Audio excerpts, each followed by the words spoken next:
अगर आप चाहते हैं भोजपुरी हिट सॉन्ग सबसे पहले आप तक पहुंचे, तो लवली वीडियो चैनल को जरूर सब्सक्राइब करें और साथ में बेल आइकन को दबाना ना भूलें।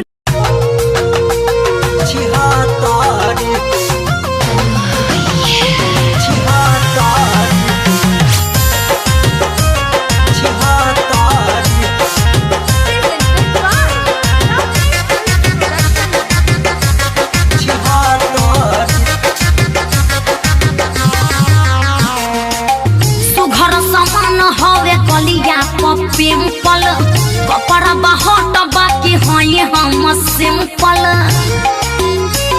अरे बुझलो सुघर सामान हवे गलिया पे पिंपल कपड़ा बहुत बाकी है हम सिंपल। बनी हम सती सावित्री बनी हम सती सावित्री। दुगो रख ले हौ मरात लागेलु तू छिहातारी। तू ही जानत रहो उठला भीतरी दरार लागेलु तू छिहातारी। चल पागल छिहातारी छिहातारी।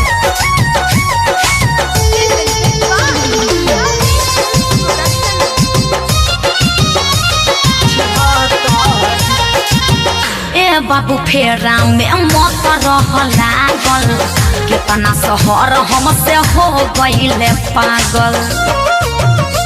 अरे बच के रह केहू भी लूट ली देखिए कविता। चुपवा की ना छवे से लहू के तोहर चोलिया के फीता। देखो बढ़ चढ़ के मत बोला कहला से कुछ नहीं कबरी कहला से कुछ नहीं कबरी। दुगो रख ले हौ मरात लागेलु तू छिहातारी। भगवा की ना उठला भीतरी दरार लागेलु तू छिहातारी। पूरे ठेका ले बड़ो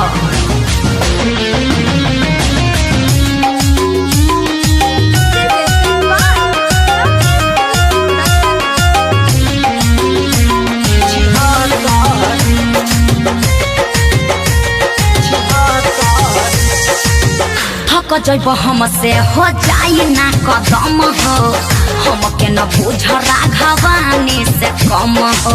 अच्छा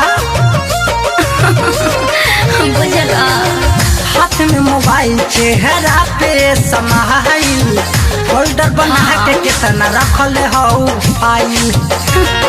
का बोल कर देहिया से देहिया जनी रगड़ी छोड़ ना देहिया से देहिया जनी रगड़ी।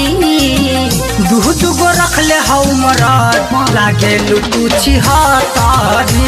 भगवा की ना उठला भीतरी दरार लागेलु तू छिहातारी छिहातारी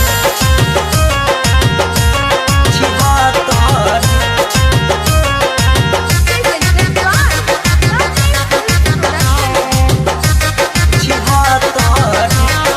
सुनो भागये अमित तोहर ठीक नहीं खे साचा उमर बकाच अभी बड़ तू बाचा। बुझल हेने होने मत कर 2 मिनट में गोरी करे लगबू हाला। कैसे सब सुमन से जब पड़ी तोहर पाला। बुझलू कि ना परबिन से कुछ नहीं बिगड़ी। बुझल परबिन से कुछ नहीं बिगड़ी।